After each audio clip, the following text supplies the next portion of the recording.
Select பண்ணி ஏதாவது ஒண்ணா செலக்ட் பண்ணலாம்னு பார்த்தா நான் எதிர்பார்த்த அளவுக்கு இல்ல. எதிர்பார்த்த அளவு இல்ல.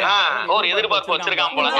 ஒரு ராஜா ராணி அக்கா மகன் சமந்தா, குயிதா கோவிந்தன் வர ராஸ்மிகா மண்டானா, ஸ்ரீலீலா, இந்த மாதிரிலாம் யாராவது கிளப்பாங்கன்னு பார்த்தா எல்லாம் நம்ம தரப்புல இல்ல. யாருக்கு மாப்பிள்ள பொண்ணு பார்க்க பின்னாடி நிக்கிறாங்களா? யாருக்கு பொண்ணு பார்த்தா? எனக்கு தான். உனக்கு தானே பார்த்தாங்க. பனிக்கரடிக்கு கை அடிச்ச மாதிரி இருந்துகிட்டு முகரக்கட்டைக்கு ராஸ்மிகா மந்தானா ராஜா ராணி நேர்ந்தாரா? சினிமா வேற வாழ்க்கை வேற. மைண்ட்ல ஏத்திக்க.